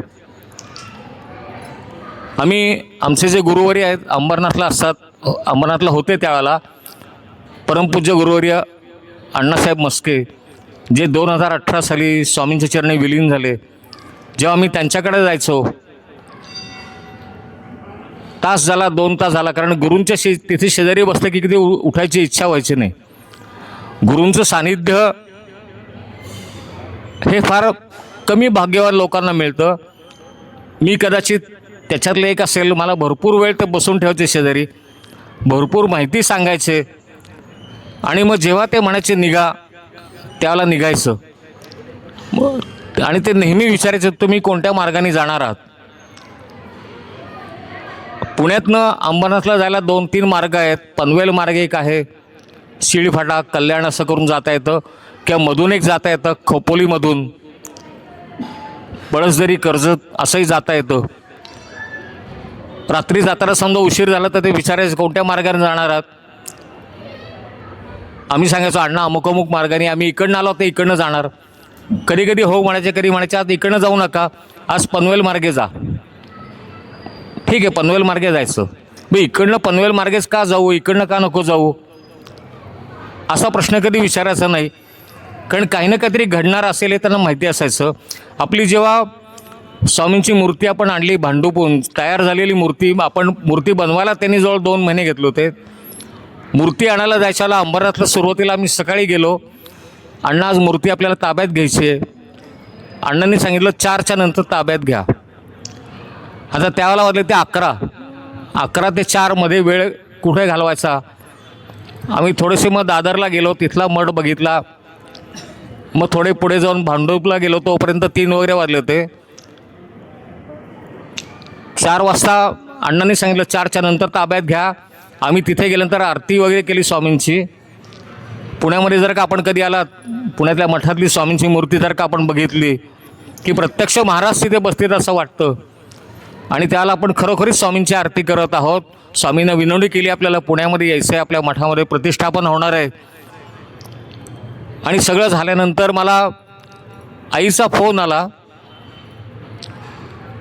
की तिकडे पाऊस किती आहे. मे महिना होता, आपण जेव्हा मूर्ती आणली ते मे महिना शेवटचा आठवडा होता. तर आईला मी सांगितलं पाऊस नाही आहे इकडे काही. आई म्हणली इथे पुण्यामध्ये दुपारपासून पाऊस आहे.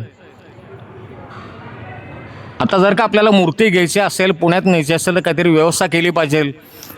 आणि मग हे सांगताना प्लास्टिकचा कागद वगैरे आणि हे सांगताना मला लक्षात आलं की अण्णांनी सांगितलं आपल्याला दुपारी 4च्या नंतर मूर्ती ताब्यात घ्या. मग हळूहळू डोक्यामध्ये यायला लागलं की आपण जर का मूर्ती लवकर ताब्यात घेतली असती, आपण लवकर पुण्यात गेलो असतो तर कदाचित पाऊस लागला असता. ही गोष्ट अण्णांनी सांगितली 4च्या नंतर ताब्यात घ्या. आपण 4पर्यंत थांबलो, हे खूप बरं झालं. आम्ही 4च्या नंतर 5 वाजता आम्ही भांडूपमधून बाहेर पडलो आणि पुण्यामध्ये आलो. पण तोपर्यंत कुठेही पाऊस लागला नाही, एक थेंबसुद्धा पाऊस लागला नाही. म्हणजे फक्त गुरूंचं ऐकलं म्हणून. जो ते गुरु त्याचा जो उपाय जो सांगतो, काय काळात 2 वाक्यांचा असेल, 2 ओळींचा असेल, 20 ओळींचा असेल, ते करणं हे भाग आहे. कारण हे गुरूंनी सांगितलेलं आहे. आम्ही एकदा 10 लोक अंबरनाथला बसलेलो होतो. अण्णांच्याकडे सगळे असे उपाय लिहिलेले होते अशा वह्यांमधनं. एक जण प्रश्न विचारायला आला, त्याने सांगितलं अमुक अमुक काय जो प्रश्न असेल तो. अण्णांनी सांगितले ही वही आहे, अमुक ह्या वहीमध्ये अमुक अमुक एक आहे, त्याला सांगा. मी तो उपाय त्याला लिहून दिला. त्याच्यावर त्याने सांगितलं की असं असं मुलीचं लग्न पण होत नाही. तर मला म्हणले त्यांना सांगा हा मंत्र आहे. आता हा मंत्र आहे सांगताना सुद्धा अण्णा मोठ्यांनी बोलले होते. ते त्यांनी पण ऐकलं असेल, 10 लोकांनी पण ऐकलं असेल. ते झाल्यानंतर अण्णा म्हणले हा मंत्र तुम्ही लक्षात ठेवा बरं का. म्हणले हा मंत्र मुलींचं लग्न होण्याकरता खूप उपयोगी पडेल. मग मला असं वाटलं की हा मंत्र आता ह्या 10 लोकांनी पण ऐकलेला आहे. ही 10 लोक पण समजा पुढे सांगू शकतील. अण्णांनी लगेच खुलासा केला. काय असेल माझ्या मनातला प्रश्न ते अण्णांनी ओळखला. मला म्हणले असं होणार नाही. ह्या 10 लोकांनी जरी ऐकला आणि पुढं सांगितला तरी त्याचा उपाय होणार नाही. हा मी तुम्हाला सांगतोय, तुम्ही जेव्हा सांगाल त्याला त्याचा उपयोग होईल. का? कारण त्याच्यामागे तुमच्या मागे माझी शक्ती आहे, म्हणजे गुरूंची शक्ती आहे. तुमच्या मागं माझी शक्ती आहे, म्हणजे मी तुमचा गुरु आहे, माझी शक्ती तुमच्या मागे. माझ्या मागं कोणाची शक्ती असेल ती ती माझ्या गुरूंची शक्ती आहे आणि त्यांच्या मागं स्वामींची शक्ती आहे. म्हणजे गुरु शिष्य ही परंपरा अशी चालत आलेली असती. जेव्हा आपण मंदिरामध्ये आपल्या बसतो, प्रश्नोत्तर आपण जेव्हा करतो, मी तिथे आपल्या नारायणपेठेमध्ये रोज सकाळी असतो 11 ते 12पर्यंत आणि संध्याकाळी 7 ते पुढे 8, 8:15, 8:30 जोपर्यंत प्रश्न विचारणारे येत असतात तोपर्यंत मी तिथे असतो. माझ्याबरोबर ज्येष्ठ सेवेकरी इथे जे बसलेले नगरकर काका असतात, जोशी काका असतात, आत्ता ज्यांचा आपण सत्कार केला ते प्रफुल्ल कुलकर्णी असतात. आणि आम्ही सगळे मंदिरामध्ये तिथे 11 वाजता येतो बरोबर. सगळे आम्ही निवृत्त झालेले आहोत. आम्हाला 11 वाजता येणं हे काही त्याच्यामध्ये कुठलंही त्याच्यात अत्यावश्यक असं काही नाही. मी म्हणलं तर 11:30 वाजता येऊ शकेन, मी म्हणलं तर 12 वाजता येऊ शकेन. पण एक मनामध्ये एक सेवा व्रत जे आपण घेतलेलं आहे, आपल्या खांद्यावर जी आपण पालखी घेतलेली आहे सेवेची, स्वामी सेवेची जी पालखी आत्ता आपण घेऊन आलो, त्याचं महत्त्व की मला तिथे जायचं आहे, 11 वाजता जायचे. आमच्या सगळ्यांच्या घरी आमच्या सगळ्यांच्या बायका ओरडत असतात. 11:15 वाजले की यांची सगळी चुळबुळ सुरू झाली मंदिरात जायला. पाठीमागं बसली माझी बायको. सगळ्यात पहिली तीच ओरडत असती. 11 वाजता खाली जायचं कारण काय? जेव्हा मी असं सांगतो, मला नगरकर म्हणतात आमच्या घरी अरे असंच विचारतात आम्हाला पण. जोशी काका म्हणतात आमच्याकडं तर 10 वाजल्यापासून सुरू असतं. जोशी काकू म्हणले तुम्ही तर 11 म्हणतात. जोशी काका 10 वाजल्यापासून तयार असतात आवरून, की कधी 11:15 वाजतात, मी कधी मंदिरात जातोय. पण हे आम्ही का जातो? कारण येणाऱ्या भक्त लोकांना तिथे थांबावं लागू नये. येणारा भक्त ताबडतोब त्याचा प्रश्न काय आहे, त्याच्यातनं काय आपल्याला उपाय सांगता येईल आणि तो कसा लवकर मंदिरातनं बाहेर जाईल समाधानाने, आनंदाने. आमची तळमळ ती असते 11 वाजता जाण्याची. हे सगळं करताना माझ्या मनात एकच भाव असतो की जे गुरूंनी मार्ग सांगितलेला आहे, जो गुरूंनी मला आशीर्वाद दिलेला आहे, त्यांचं कार्य पुढे सुरू राहावं. आपण जे हे केंद्र सुरू केलं आज, हा एक त्याचाच भाग आहे. आमच्या गुरूंनी 25 ठिकाणी केंद्र स्थापन केली होती आणि त्यांच्याच मार्गावर पाऊल टाकत आपण करतोय. पंढरपूरला आपलं केंद्र झालं, शिवापूरला आपलं केंद्र झालं आहे. खडकी आता हे अधिकृत झालं. खडकीला सुरू होऊन बरेच दिवस झाले, पण आता अधिकृतरित्या खडकी आपल्या यादीमध्ये आलं. महाराष्ट्राच्या बाहेर जमखंडी कर्नाटक प्रदेश आहे, कानडी गाव आहेत, कानडी भाषा आहे तिथली, कानडी लोक आहेत, पण आरती मराठी करतात. लिहून घेतले कानडीमध्ये त्यांनी. सुख करता दुःख करता ही जी आरती आहे ती त्यांनी कानडी भाषेत लिहून घेतलेली आहे. कानडी हेल त्यांचे आपल्याला ऐकायला येतात जर का आपण ऐकली त्यांची आरती. दापोली पुण्यापासून लांब आहे, दापोलीला केंद्र सुरू झालं आहे आणि त्याच्यामध्ये आणखीन एक भाग आहे आपला इंदापूर. पुणे गोवा जर का महामार्ग आपण कधी गेला असाल तर तिथे इंदापूर म्हणून एक गाव लागतं. त्या इंदापूरपासून आत तळा आणि त्या तळ्यापासून आत राणेशेवाडी, आत जावं लागतं आपल्याला. पण अशा भागात सुद्धा राहण्याच्या वाडी जे केंद्र आहे तिथल्या ग्रामस्थांनी एक चव्हाण म्हणून तिथे स्वामी सेवकरी आहेत, स्वतःची जागा त्यांनी त्या मंदिराकरता दिली. इथे स्वामी मंदिर बांधा म्हणाले. आज 1 फूट सुद्धा जागा कोणी सोडत नाही, पण स्वामींच्या मंदिराकरता एवढी मोठी जागा त्यांनी दिली. आणि मग बाकीच्या ग्रामस्थांनी तिथे शेळके म्हणून एक स्वामी भक्त आहेत आणखीन, त्यांच्या पुढाकारांनी आणि श्रीयुत आबा मोरोजकर, मी त्यांचं मुद्दामून नाव घेतो, ते ऐकत असतील आत्ता आपलं हे सगळं कार्यक्रम तिथे बघत असतील ही लोक. आबा मोरोजकर अण्णांच्या बरोबर कार्य केलेले आणि कोकणामध्ये मी आत्ता जे म्हणलं 25 मठ अण्णांनी जे स्थापन केले, त्या 25 मठ स्थापन करण्यामध्ये आबा मोरोजकर तिथे स्वतः बरोबर जायचे. आणि आज जेव्हा राहण्याच्या वाडीचं केंद्र आपण सुरू केलं तिथे 3 वर्ष झाली, तर आबा मोरोजकर स्वतः त्याला जातीने प्रत्येक कामामध्ये लक्ष घालून त्यांनी मंदिर बांधून घेतलं. आपल्यासारखी स्वामींची मूर्ती आपण करून घेतली आणि हे सगळं घडलं फक्त 6 महिन्यामध्ये. आपल्याला अजून तिथनं 2 ठिकाणाहून आमंत्रण आहे, एक माणगाव आणि एक भिरा. आपली लवकरच तिथे पण केंद्र सुरू होतील. म्हणजे जे गुरूंनी कार्य केलेलं आहे त्यांच्या पावलावर पाऊल टाकत आपण हे काम करत आहोत. आणि ह्या सगळ्या मार्गामध्ये आपल्या सगळ्यांचीच आवश्यकता आहे. आज आम्ही इथे आलोत, उद्या तुम्ही पुण्यामध्ये या किंवा नवीन जेव्हा केंद्र सुरू होईल तेव्हा तुम्ही त्या नवीन केंद्रात तुम्ही पण या. असं केल्याने आपला हा प्रवास वाढत जाणार आहे. आपले हा जो परिवार आहे स्वामी भक्त परिवार, त्या परिवारात आपल्या सगळ्यांचं आज स्वागत झालेलं आहे. आपल्या इथल्या खडकीच्या स्वामी भक्तांचं.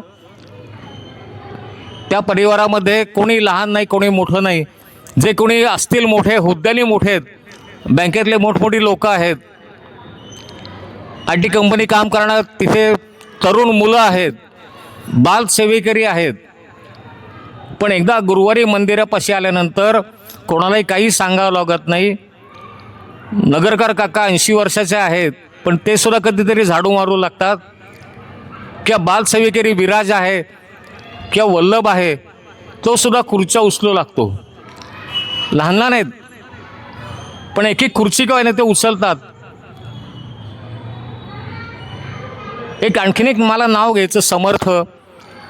जर का इथं आत्ता असेल, दंगा करतो तो म्हणून बहुतेक त्याचे आजोबा त्याला बाहेर घेऊन गेले असतील, पण आपल्या पालखी सेवेला तो समर्थ जो आहे लहान एवढासा, तुम्ही बघा आपल्या ह्या व्हिडिओमध्ये बघा नंतर, जी अब्दागिरी आहे ती अब्दागिरी घेऊन तो उभा असतो बरोबर तिथे. जो मुलगा दंगा करतो आत्ता म्हणून त्याला बाहेर नेलं आहे, पण पालखी सेवेच्याला तोच मुलगा आबदागिरी घेऊन शांतपणे उभा असतो. ही स्वामींचीच लीला आहे. महाराज तिथे आपल्या मंदिरामध्ये आहेत, हे सगळं ते घडवून आणतात. हे सगळं लहान मुलांना त्याने आणलं आहे. आणि लहान मुलं तर खूप भाग्यवान म्हणली पाहिजे. आपण 30 वर्षी या मार्गामध्ये आलो, लहान मुलं आत्ताच ह्या मार्गामध्ये आलेली आहेत. पुण्यातल्या सगळ्या सेवेकरांचं मी नेहमी कौतुक करतो. आपल्याला जर का माहिती असेल, बिडकर महाराज कधी नाव ऐकलं असेल. बिडकर महाराज एक शिष्य होते, बाबा महाराज सहस्त्रबुद्धे, आणि त्यांचं अक्षर खूप सुरेख होतं. बिडकर महाराज नेहमी त्यांना म्हणायचे की रावसाहेब माझा मोतीदाणा. तसं आपले जे सेवेकरी आहेत, आता ह्यामध्ये मी खडकीच्या सेवेकऱ्यांचा पण आजपासून म्हणतो की हा प्रत्येक सेवेकरी हा त्या मोतीदाणाच आहे. मला अभिमान आहे असे सगळे सेवेकरी आपल्या मंडळामध्ये आहेत. ह्या बाल सेवेकरी ते ज्येष्ठ सेवेकरी या सगळ्यांच्या करता एकदा जोरदार टाळ्या. आणि आजपासून आपल्या परिवारात सामील झालेला आहे खडकी परिवारातला जो सेवेकरी आहेत त्यांच्याकरता तर खूप जोरदार टाळ्या एकदा सगळ्यांनी वाजवा. आपला हा परिवार समृद्ध होत आहे असं सेवेकऱ्यांच्यामुळं. आपलं एक एक पाऊल पुढं पडत आहे या मार्गामध्ये. आणि आपल्याला अशीच केंद्र सुरू करायची आहेत. आजचा हा दिवस खडकी केंद्राचा मी म्हणलं तसं कधी विसरला जाणार नाही. 6 सगळं जोडून आलेलं आहे. 6च्या पटीमध्येच गुरुवारी अण्णांची 30 केंद्र झाली. मला असं वाटतं की आपण जर का सगळ्यांनी मनात घेतलं, सगळ्यांनी जर का सहकार्य केलं तर आपण 60 केंद्र करू. 6ची आपल्याला जो 6 आकडा आहे त्याच्या पटीत आपल्याला जायचं असेल तर 60 केंद्र आपली नक्की होतील. आपल्या सगळ्यांचा एकदा सहकार्य असंच अपेक्षित आहे. आणि आजच्या दिवसाला अनुसरून एक गीत इथे मी सादर करतो. त्याच्यामध्ये आपल्या सगळंच आलेलं आहे. आता मी जेवढं प्रबोधन केलं की आजच्या दिवसाचं महत्त्व आलेलं आहे. आपण कसं वागावं, सेवेकरी जर का व्हायचं असेल तर सेवेकरी कसा हवा, जो निरपेक्ष हवा, ज्याला प्रसिद्धी कुठेही नको. फोटो पुरतं पुढे येणारे बरीच लोक असतात, पण मग तो सेवेकरी नाही. मी काम केलं आहे पण त्याचं नाव कुठे यायला नको. मी देणगी दिली पण माझं नाव कुठेही सांगू नका. असे आपले सेवेकरी जे आहेत ते खरे स्वामी सेवेकरी. हा सगळा जो प्रवास आहे तो प्रवास एका गीतात शब्दबद्ध केलेला आहे. ते गीत फक्त आता इथे सादर करतो. जर का आपण लक्षपूर्वक ऐकलं तर मी जे का आत्ता म्हणलं ते नक्कीच या गीतामधनं आपल्याला समजेल. ते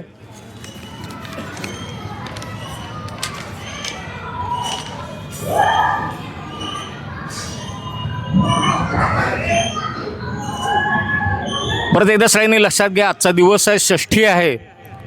तिथीने पण आज 6 आलाय परत. अधिक मास त्यात वद्य षष्ठी ही तिथी. सिंहासनी बैसोनी शिव झाले छत्रपती. सांज प्रहरी सूर्यदेव नभी थांबले. आज जर का बघितलं असेल आपण, जेव्हा आपली पालखी सुरू होती, संध्याकाळ झाली तरी सूर्यप्रकाश बरोबर आपल्या पालखीच्या मागं होता. म्हणजे प्रत्यक्ष सूर्यदेवसुद्धा आपला हा सोहळा बघायला थांबले होते.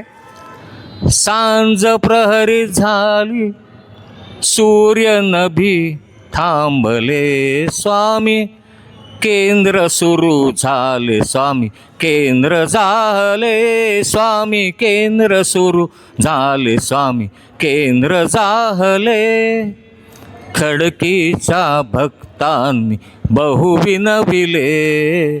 स्वामींनी त्यांनाही खूप परखले.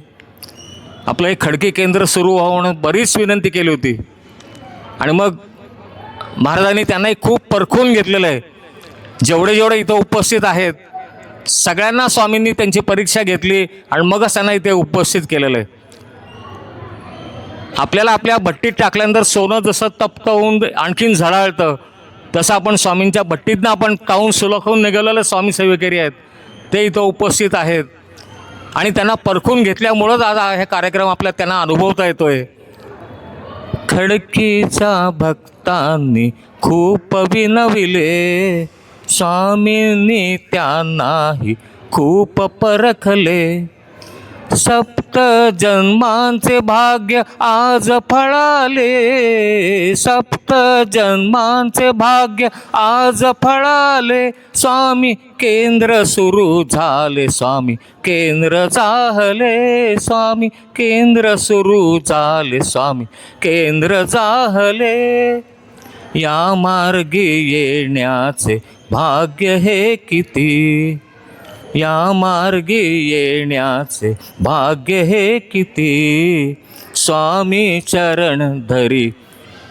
बघा आता परत मी सांगतो, ह्या मार्गात येणं सोपं आहे, पण जो स्वामी चरण धरून राहिला आहे तोच टिकून राहिला आहे. ज्यांची स्वामींनी परीक्षा घेतली आहे किंवा संकटात ज्यांनी स्वामींना स्मरण केलेलं आहे तेच राहिलेले आहेत. म्हणून असं म्हणतो परत, या मार्गी येण्याचे भाग्य हे किती. स्वामी चरण धरी तोच राहती. संकटी स्वामी स्मरिले त्यास तारिले. स्वामी केंद्र सुरू झाले, स्वामी केंद्र जाहले. स्वामी केंद्र सुरू झाले, स्वामी केंद्र जाहले. सुख आणि दुःख जे समान मानती, करता आणि करविता स्वामी मानती. सुख आणि दुःख जे समान जाणती, करता आणि करविता श्री स्वामी मानती. निरपेक्ष सेवेकरी तेच जाहले, निरपेक्ष सेवेकरी तेच जाहले. स्वामी केंद्र जाहले, स्वामी केंद्र जाहले, स्वामी केंद्र जाहले, स्वामी केंद्र जाहले. केंद्र जाहले, स्वामी केंद्र जाहले. आता आपली जबाबदारी आणखीन वाढलेली आहे. स्वामी सेवेकरी म्हणून आपण जेव्हा आपल्याला दिलेला बॅच आपण गळ्यात घालतो, कारण स्वामी भक्त सगळेच असतात. सेवेकरी हा स्वामी भक्त आहे आणि तो स्वामी सेवेकरी सुद्धा आहे. सगळेच स्वामी भक्त सेवेकरी नाही आहेत. फरक लक्षात घ्या, स्वामी भक्त असणं आणि स्वामी सेवेकरी असणं. सगळ्यात सोपा फायदा सांगतो स्वामी सेवेकरी असण्याचा. आपल्याला कधी रांगेत उभं राहावं लागत नाही. आपल्या मंदिरात आपण बेधडक ये जा करू शकतो. स्वामी भक्त जो आहे तो स्वामी भक्त असला तरी त्याला रांगेत उभं राहावं लागतं. आपल्या गळ्यात तो जो बॅच आहे सेवेकरी, आपण बेधडक आत गाभाऱ्यात जाऊ शकतो. सोपं उदाहरण दिलं आहे फक्त. पण मग सेवेकरी झाल्यानंतर आपली जबाबदारी पण आहे. जे नियम मंदिराने आपल्याला घालून दिलेले आहेत त्या नियमाप्रमाणे आपण वागतोय का. मी जे आता म्हणलं, जर का निरपेक्षपणे आपण वागतोय का. का रांग लावताना मी रांग लावतो आहे, माझा फोटो येऊ देत, फोटोग्राफरकडे तोंड करून मुद्दाम रांग लावतोय. गळ्यात बॅच आहे, पण मग तो बॅच आम्ही काढून घेऊ का. तर केवळ फोटो येणार म्हणून हा तिथं पुढे गेलेला आहे असं होता कामा नये. तो फोटो काढतोय, त्याला त्याचा फोटो काढू देत. हां, माझा फोटो आला असेल त्याच्यामध्ये, पण फोटो करता मी गेलो आहे, प्रसिद्धी करता मी गेलो आहे. आपल्या मंदिरामध्ये बरेच लोक बघतो मी, दक्षिणपेटी टाकायचं असेल तर माझ्याकडं बघतात, मी त्यांच्याकडं बघतोय का म्हणून. भले 10 रुपये टाकतील, पण मुद्दाम अशी नोट उलगडून घेतील, तिथं पेटीमध्ये टाकतील. पण मग एवढा हव्यास कसा करता. त्याला काही कमी नाही आहे. आपल्या सेवेकऱ्यांनी कधीही लक्षात घ्या, जे काय करायचं असेल महाराजांना माहिती आहे, एवढंच फक्त लक्षात घ्या. दादांना ही गोष्ट माहिती आहे का ते जाऊ देत, महाराजांना माहिती मी काय करतो एवढंच फक्त लक्षात घ्या. जे काय करायचं असेल, जो दानधर्म करायचा असेल, गुपचूप करा, कुठेही त्याच्याकरता प्रसिद्धी नको. ह्या सगळ्या आपल्या सेवेकऱ्यांना हे सगळे नियम माहिती आहेत. आपले सगळे सेवेकरी त्या हुकूम बरोबर वागतायत. आपल्या एक सेवेकरी इथं बसते, सुनंदाताई कुलकर्णी म्हणून. जशी मूर्ती प्रतिष्ठापना झालेली आहे 4 जून परवाच्या दिवशीच आपला वर्धापन दिन झाला. 4 जून 2010. 5 जून 2010 पासून स्वामींच्या मंदिरात त्या नैवेद्य दाखवतात. पण ही गोष्ट फारच मोजक्या लोकांना माहिती आहे. एखादा तुम्ही नियम करून बघा, आपल्या घरच्या घरी बघा, रोज स्वामींना नैवेद्य दाखवायचा आहे. सुरुवातीला काही दिवस बरं वाटतं, काही काळ असं वाटतं मला आज बाहेर जायचं, आज काय करू, नैवेद्य द्यायचं, चलबिचल होते, दाखवू का नको दाखवू. ठीक आहे, त्याच्यावर पर्याय आहे.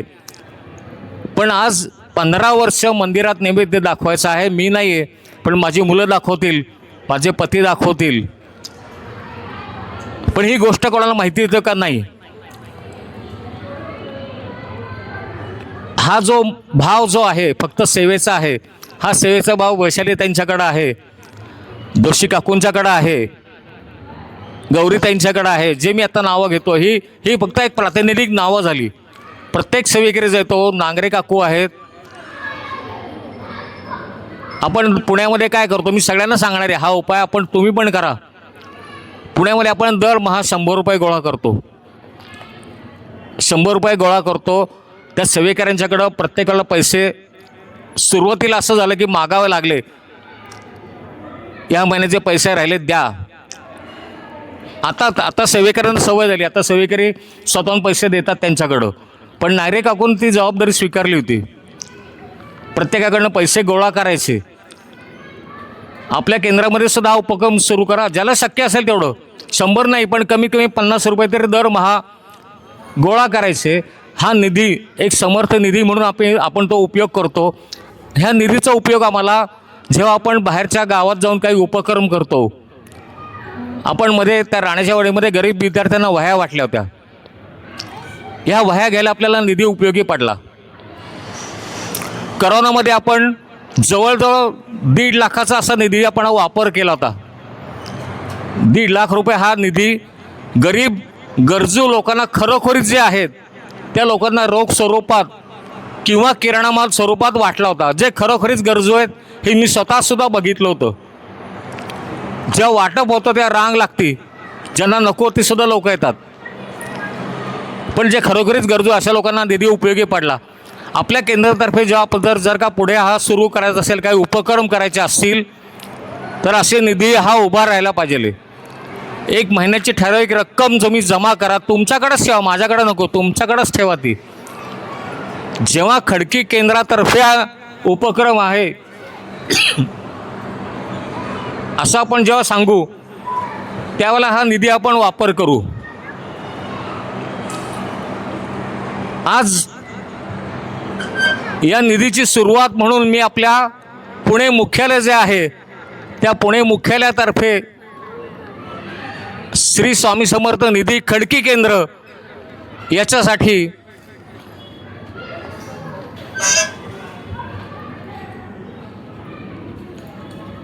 हा निधी मी आपल्या जे सेवेकरी आहेत कांचनताई आणि निमकर काकू यांच्याकडे मी आज हा सुपूर्द करतो.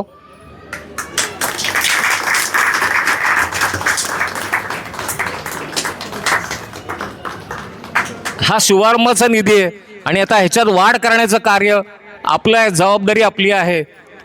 आणि आपल्याला खडकी केंद्रातर्फे असे बरेच उपक्रम करायचे आहेत, जसं नाव, जेणेकरून आपण सामाजिक कार्यामध्ये सुद्धा आपला हा सहभाग दाखवू. नुसतं अध्यात्म, नुसतं जप जाप करत बसलोय, पूजा अर्चा करत बसलोय असं नाही. अडीअडचणीमध्ये आपण सुद्धा समाजाच्या उपयोगी पडत आहोत, हे आपण सुद्धा त्याला दाखवून देऊ.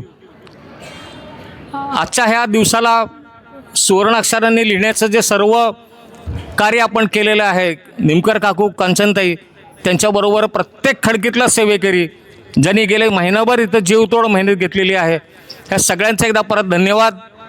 आजच्या कार्यक्रमाची इथे आपण सांगता करू, आपण स्वामींचा जय जयकार करू आणि त्याच्यानंतर मग पुढचा जो कार्यक्रम असेल, आपले सेवेकरी पुढची सूत्रसंचालन ज्यांच्याकडे असेल ते सगळे ताब्यात घेतील. माझ्याबरोबर आपण एकदा स्वामींचा गजर करा आणि मग जय जयकार करू. आपण एकदा गजर करू अगोदर. आज सुरुवात आहे. श्री स्वामी समर्थ, जय जय स्वामी समर्थ, सद्गुरु स्वामी समर्थ, जय जय स्वामी समर्थ. श्री स्वामी समर्थ, जय चिन्मयने ढोलकी आणली असेल, वाजवायला बोल. पुढं बोलवा.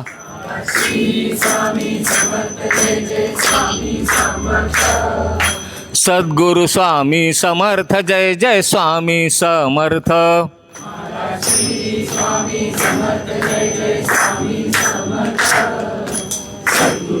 चिन्मयने ढोलकी आणली असेल. चिन्मय पुढे या. महाराज श्री स्वामी समर्थ, जय जय स्वामी समर्थ.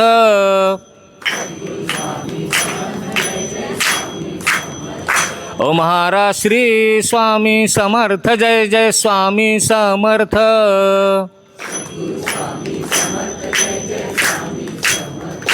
महाराज श्री स्वामी समर्थ, जय जय स्वामी समर्थ. पाठीमागनं पण आवाज येतोय, मागनं. ओ महाराज श्री स्वामी समर्थ, जय जय स्वामी समर्थ.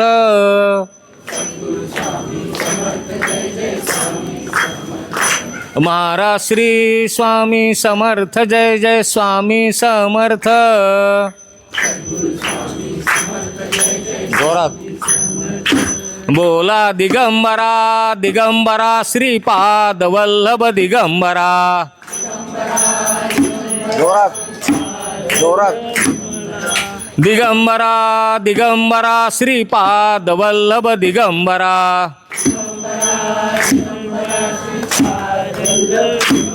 श्रीपाद वल्लभ दिगंबरा. श्रीपाद वल्लभ दिगंबरा. बोला. दिगंबरा दिगंबरा श्रीपाद वल्लभ दिगंबरा. पाठीमागनं आवाज येते, मागनं. दिगंबरा दिगंबरा श्रीपाद वल्लभ दिगंबरा. देशपांडे देशपांडे आवाज येऊ दे. श्रीपाद वल्लभ दिगंबरा. तिथूनच. श्रीपाद वल्लभ दिगंबरा. तू तिथनच कर. दिगंबरा दिगंबरा श्रीपाद वल्लभ दिगंबरा. श्रीपाद वल्लभ दिगंबरा. श्रीपाद वल्लभ दिगंबरा. दिगंबरा मी कसं म्हणतो ऐका. दिगंबरा दिगंबरा श्रीपाद वल्लभ दिगंबरा. श्रीपाद वल्लभ दिगंबरा. रा नाहीये, परत ऐका. श्रीपाद वल्लभ दिगंबरा. श्रीपाद वल्लभ दिगंबरा. दिगंबरा दिगंबरा श्रीपाद वल्लभ दिगंबरा. रा लांबवायचं नाही, डायरेक्ट. दिगंबरा दिगंबरा श्रीपाद वल्लभ दिगंबरा. श्रीपाद वल्लभ दिगंबरा. श्रीपाद वल्लभ दिगंबरा. बोला. दिगंबरा दिगंबरा श्रीपाद वल्लभ दिगंबरा. श्रीपाद वल्लभ. बोला. दिगंबरा दिगंबरा श्रीपाद वल्लभ दिगंबरा. दिगंबरा दिगंबरा श्रीपाद वल्लभ दिगंबरा. बोला. दिगंबरा दिगंबरा श्रीपाद वल्लभ दिगंबरा. या पुढे या. बोला. दिगंबरा दिगंबरा श्रीपाद वल्लभ दिगंबरा. एकदम करू आता. दिगंबरा श्रीपाद वल्लभ दिगंबर. बोला. दिगंबरा दिगंबरा श्रीपाद वल्लभ दिगंबरा. दिगंबरा दिगंबरा श्रीपाद वल्लभ दिगंबरा. दिगंबरा दिगंबरा दिगंबरा दिगंबरा दिगंबरा दिगंबरा दिगंबरा दिगंबरा दिगंबरा दिगंबरा दिगंबरा दिगंबरा दिगंबरा दिगंबरा दिगंबरा दिगंबरा दिगंबरा दिगंबरा श्रीपाद वल्लभ दिगंबरा दिगंबरा दिगंबरा श्रीपाद वल्लभ दिगंबरा दिगंबरा दिगंबरा श्रीपाद वल्लभ दिगंबरा दिगंबरा दिगंबरा श्रीपाद वल्लभ दिगंबरा दिगंबरा दिगंबरा श्रीपाद वल्लभ दिगंबरा दिगंबरा दिगंबरा श्रीपाद वल्लभ दिगंबरा दिगंबरा दिगंबरा श्रीपाद वल्लभ दिगंबरा दिगंबरा दिगंबरा श्रीपाद वल्लभ दिगंबरा दिगंबरा दिगंबरा श्रीपाद वल्लभ दिगंबरा अवधूत चिंतन श्री गुरुदेव दत्त. जय जय श्री स्वामी समर्थ. जय जय श्री स्वामी समर्थ. जय जय श्री स्वामी समर्थ. श्री स्वामी समर्थ अण्णा महाराज की जय.